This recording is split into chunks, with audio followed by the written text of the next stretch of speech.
Hello everybody and welcome back to this section right here in which we're going to start our post-exploitation. By post-exploitation I mean something that we use in order to gather valuable information on the target system right after we have exploited the target. So in the previous sections we found out how we can scan the target, how we can find out information about the target, how we can attack the target and gain access to that specific target. And right now let's see what we can do once we actually have that access. First thing that we want to actually create right here is a connection with our Windows 10 machine. So what I'm going to do is I'm going to open up the MSF console and simply just create a Meterpreter shell connection with the Windows 10. I'm not going to explain how will I do that. I already have the payload from the previous videos created right here, so you can simply just create the payload with the MSF Venom, transfer it to your target and then run it there as soon as you set up the listener in the MSF console on your Kali Linux machine. Let us set up the listener, so use exploit multi-handler, set the payload to be, in my case, Windows x64 Meterpreter, reverse TCP. If you're attacking once again the 32-bit target, make sure that you have the 32-bit Meterpreter shell, otherwise this will not work. So the 32-bit and 64-bit will work on a 64-bit target, but the 64-bit version of Meterpreter will not work on a 32-bit target, so keep that in mind once you actually create the payload. Transfer it to your target, whether it is Windows 10, 7x7, 8 or XP, doesn't really matter as long as the payload is correct. So set lhost to be equal to 192.168.1.7, and now we want to show our options, see if everything is set, and we want to exploit and wait for the target to run the actual payload. So right here I will run the test.exe. We can see right here we got the Meterpreter session 1 opened, and right now we have the access to the target system. Right now let us see what we can do once we have that access. So the first thing that we can run right here in order to see our available options is the help command. So what the help command allows us to do is to see a number of actual commands that we can run in the Meterpreter shell that are already pre-made in this program right here. So we can see there is a lot of them, and they are split into core commands, file system commands, networking commands, system commands, and user interface commands. Oh, and we have a few more, which is webcam commands. Yeah, I forgot about this. So webcam commands, audio output commands, elevate commands, password database commands, and I believe one more, so timestamp commands. Okay, and we're going to take a look at some of them right here. The Meterpreter is rather easy to use. You simply just copy an actual command and you type it in the Meterpreter shell and it will run that specific task. So right here, let us go to the beginning of the help menu, and here we have the core commands. So the core commands are mostly something that you use in order to navigate through different sessions, load some different modules, background a certain session. We use pivoting, migrating the session to a whole nother process, and basically this is something a little bit more advanced, but let me just show you some of the most crucial commands that you need to know from here. So the first command that you need to know is how to close the Meterpreter session. It is closed using the quit command. Now I will not run this command because I don't really want to close the session right now, but if you were to actually type there quit or exit, you would be actually exiting the Meterpreter connection, and therefore right after it you will need to run the listener once again, and the target would need to actually run the test.exe once again. And right now, let me see right here, the crucial commands from the core commands would be the background, and the background command simply doesn't close the actual session, it simply puts it in the background as it says right here, background in session 1, and you can have an access to it once again. You can simply just check out your active sessions in the background using sessions command, and you will see right here, active sessions. Under the ID, we can see session number 1 is the session with the Windows 10 target. Okay, so in order to actually get back to that session, we will use the sessions command once again with a parameter. So in order to actually enter the Meterpreter shell once again with this target, you can simply just type sessions -i, and after -i we need to specify the ID of that session, and the ID of that session is an actual number below this ID column right here. Okay, so sessions -i and then 1, and you can see that we are back here again in this session with our Windows 10 machine. If you don't want to type background all of the time, you can simply just use BG, and that is a short version of background, and it will perform the same task as the background. So that is also something that you should know. It is useful. Let me go help once again and go up here to the core commands. We have right here the get the session UID. So if you just type this command right here, you can get the session UID, which is not really that useful for us at the moment.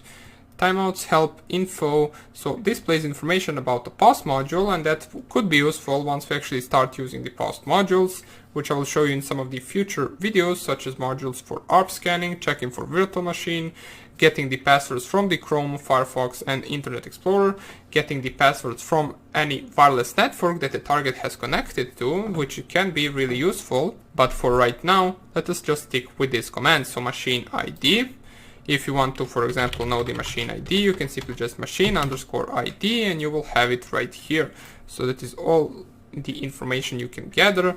If you want to migrate now, in order to actually migrate the server to another process, you need to know the process name, I believe, and then it will migrate the actual shell to that specific process. So let me just type migrate notepad.exe.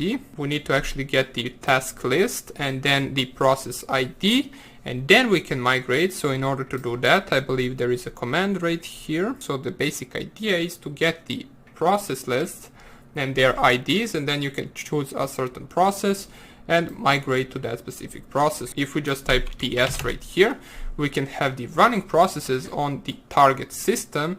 And then if we simply want to navigate and migrate to a specific process, so let's say we want to migrate to the svc host.exe, so the process ID is 568, and then we can type migrate 568, press here enter. It actually tried to migrate to that specific process, but we got an error running command migrate, which says cannot migrate into this process, insufficient privileges. So it looks like that we will need administrator privileges or system account privileges in order to be able to migrate to a different process, and we're going to see in the next few videos, or in the next video possibly, how we can actually get the admin account and bypass the UAC on Windows 10 and become an administrator using Meterpreter shell on our target system. Right here, yeah, clear command doesn't work in Meterpreter shell, so we'll run help once again. Let us go up here. Nothing really interesting anymore right here. So we covered sessions. We know that we can navigate through different sessions in the actual Meterpreter environment. The migrate command we're going to take a look at as soon as we cover the post modules, where we can actually use the different type of bypassing UAC in order to gather the administrator privileges. In the next actual section right here, we have file system commands. So these actual commands are used to navigate through the target system the same way you would navigate in the actual terminal on your Kali Linux machine. So we can see the commands are rather the same. If we just type here ls, you can see I will have a list of all of the files on the target system. So we can see that the actual directory is desktop directory, and you can see that these are the files on the desktop, and we can make sure that they indeed are by going to the desktop and seeing the files right here. So we can see they're all the same. Now you can navigate two different directories. So if you want to go one directory back, we can type cd and then two dots, the same way we would do in Linux terminal, and type ls once again. You will see there are different files right here because we want one directory back. We are no longer in the desktop directory. You can also use, instead of ls, you can use the Windows commands, which will print the same thing, such as, for example, dir.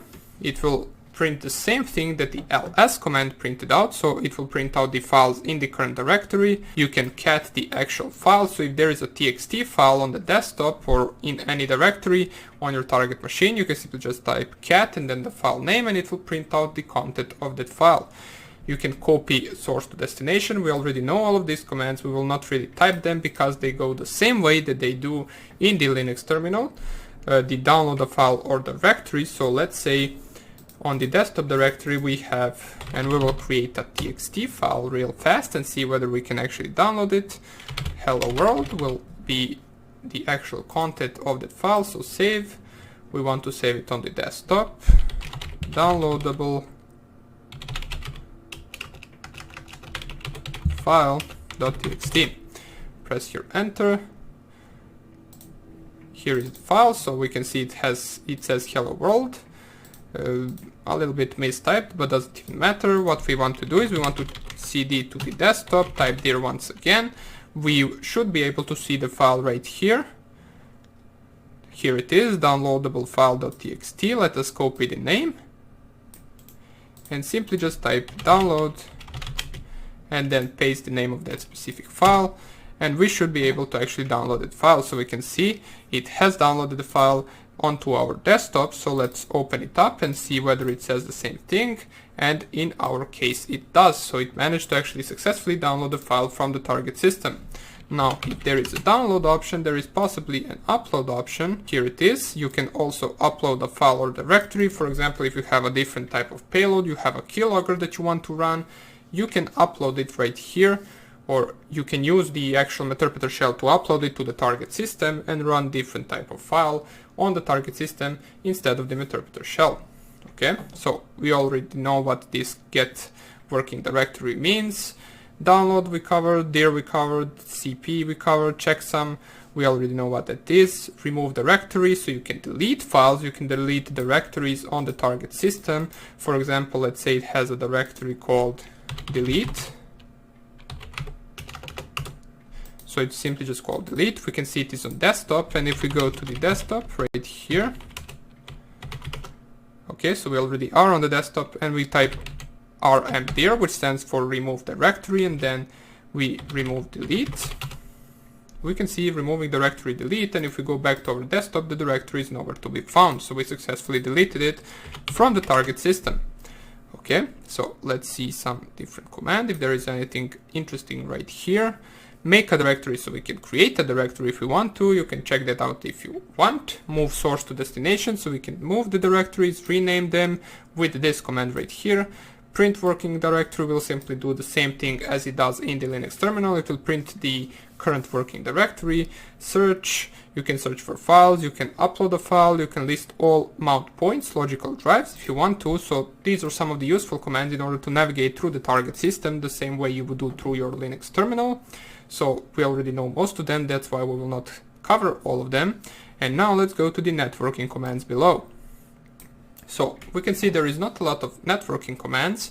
We have the ARP command, which displays the host ARP cache. We have the get proxy. We have the ifconfig and ipconfig, which simply just display the interfaces on the target system. If you simply just type any of these two commands, it will give out the same result. We can see the different interfaces on our Windows 10 machine or on our target machine.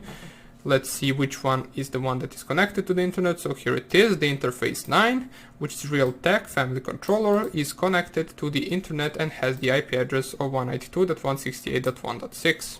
Okay, if you were to type ipconfig, you would get the same result as before. If you simply just type ARP command, which is the first command in the networking commands, it will print out the ARP cache of that target system. So these are the ARP tables on our target system, and these are the IP addresses that correspond to these MAC addresses right here, and all of this is stored in our IP table, in our ARP tables on the target machine. So that is also something that can be useful for some future attack. If you wanted to, for example, attack the targets on the same network as the target that you have already hacked, you can simply just use some networking commands to find out more about that local area network that they are connected on.